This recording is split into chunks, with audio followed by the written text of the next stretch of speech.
하늘에 계신 우리 아버지, 아버지의 이름을 거룩하게 하시며 아버지의 나라가 오게 하시며 아버지의 뜻이 하늘에서와 같이 땅에서도 이루어지게 하소서. 오늘 우리에게 일용할 양식을 주시고 우리가 우리에게 잘못한 사람을 용서하여 준 것 같이 우리 죄를 용서하여 주시고 우리를 시험에 빠지지 않게 하시고 악에서 구하소서. 나라와 권능과 영광이 영원히 아버지의 것입니다. 아멘.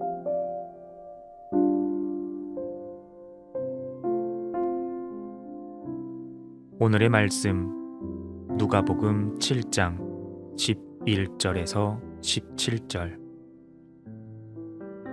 그 후에 예수께서 나인이란 성으로 가실새 제자와 많은 무리가 동행하더니 성문에 가까이 이르실 때에 사람들이 한 죽은 자를 메고 나오니 이는 한 어머니의 독자요 그의 어머니는 과부라.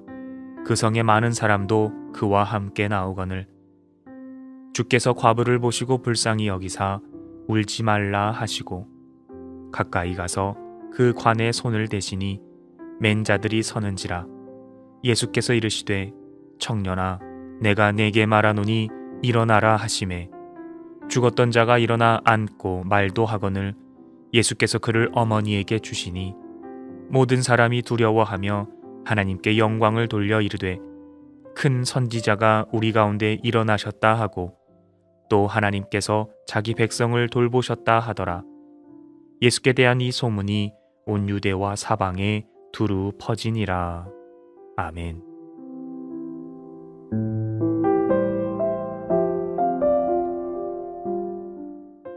백부장의 종을 낫게 하신 예수님께서 나인성으로 가셨습니다.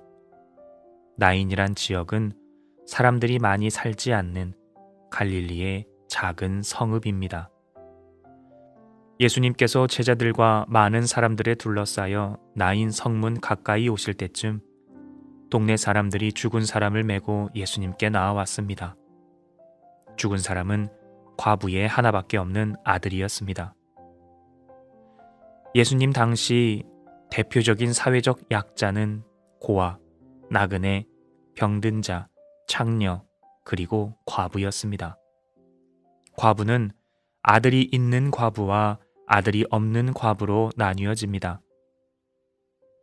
당시 여자는 홀로 사회 조직 안에서 경제 활동을 할 수 없었기에 아들이 있는 과부는 그래도 아들을 통해 사회 규범 안에서 생활할 수가 있었습니다. 반면 아들이 없는 과부는 생계를 유지할 방법이 없었습니다. 그래서 아들이 없는 과부는 구걸을 하거나 창녀가 되어 간신히 생계를 유지할 수밖에 없었습니다. 지금 예수님 앞에서 울고 있는 과부가 바로 이런 상황입니다. 일찍이 남편이 죽었지만 하나 있는 아들로 인해 굶지 않고 그나마 먹고 살 수가 있었는데 하나 남은 아들마저 죽은 지금 이 과부에게는 모든 삶의 소망이 끊어진 상태입니다.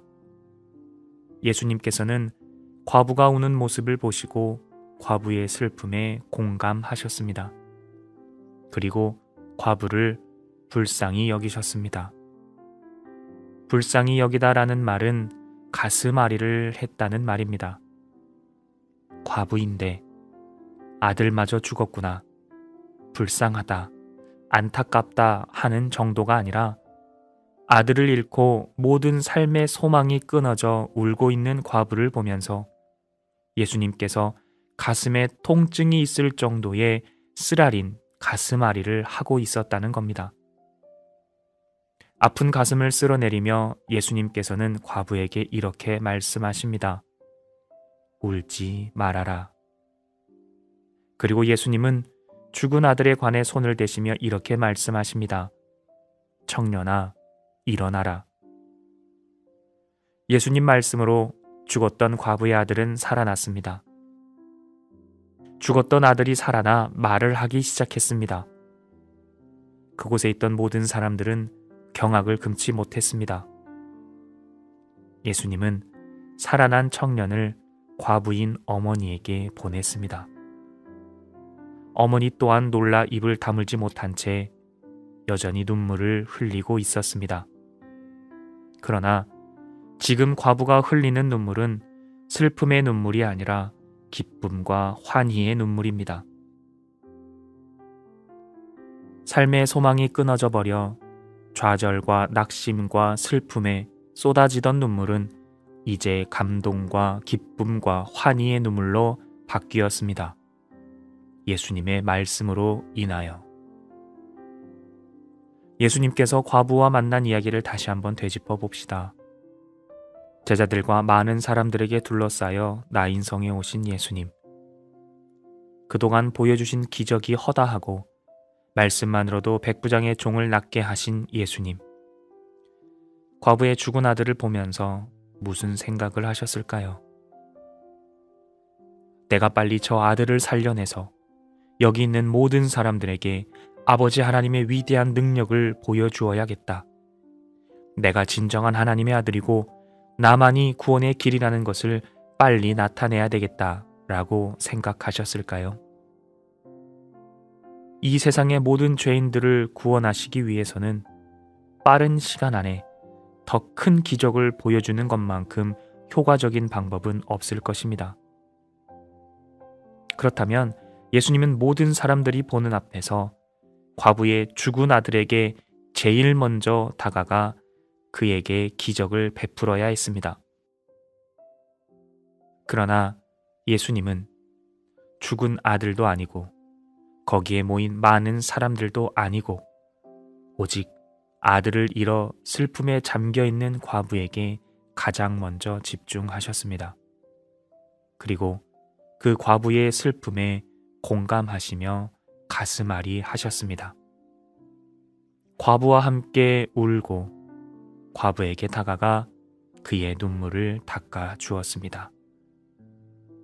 예수님은 급하지 않았습니다.